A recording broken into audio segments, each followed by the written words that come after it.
చాలాసార్లు మనం కూడా దేవుని బలముతో కార్యం ఆరంభిస్తాం, కానీ తెలియకుండానే ఆ బలము మనది అని భ్రమిస్తూ కొన్నిసార్లు మన కార్యము ద్వారా ఆ యొక్క శక్తిని, ఆ కార్యాన్ని కాపాడుకునే ప్రయత్నంలోకి మనకు తెలియకుండానే జారిపోతాం.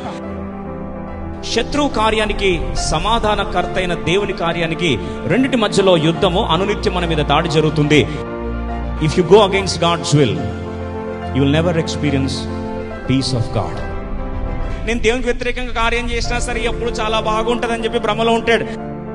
ఈరోజు కొన్ని కుటుంబాలు కలవరాలు ఉన్నాయి, కొన్ని జీవితాలు కలవరాలు ఉన్నాయి, కొన్ని వ్యాపారాలు కలవరాలు ఉన్నాయి, కొన్ని పరిచర్యలు కలవరాలు ఉన్నాయి. కానీ నువ్వు నిజముగా దేవుని నుంచి సంపూర్ణ ప్రత్యక్షత పొందుకుంటే ఎవని మనసు నీ మీద అనుకున్నవాడు పూర్ణ శాంతి గలవాడు.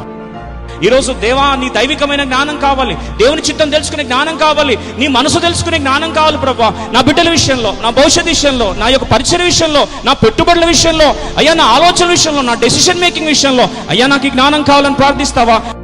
దేవా, నీ చిత్తము చేయాలని ఆశపడుతున్న నీ జ్ఞానం నాకు ఇవ్వు ప్రభు అంటే ప్రభు అంటాడు, ఎవరినైనా గద్దింపకుండా ధారాళముగా దయచేస్తాడు. అందుకు ప్రభు అన్నాడు, ప్రయాసపడి భారం మోయించిన సమస్త జనులారా నా యొద్దకు రండి, నేను మీకేమిస్తా విశ్రాంతి. ఏ నాటి కీడు ఆనాడే, రేపటి గురించి చింతించాల్సిన అవసరం లేదు. ఆకాశ పక్షులు చూడమంటున్నాడు, పువ్వులు, అడవి పువ్వులను చూడమంటున్నాడు, సొలొమోను కంటే ఎంతో అదృష్టవంతులు అంటున్నాడు. వీటన్నిటికి జ్ఞాపకం చేస్తుంటున్నాడు. వీటన్నిటికీ దేవుడున్నాడు, కానీ మీ కొరకు తండ్రి ఉన్నాడు. దేవుని మీద పట్ల విశ్వాసమే ఈ యొక్క మూగ జీవులకు అంతుంటే మరి నా పరలోకపు తండ్రి వాటికంటే శ్రేష్టమైనది మీకు అనుగ్రహించడా? విశ్వసించువాడు కలవరపడు.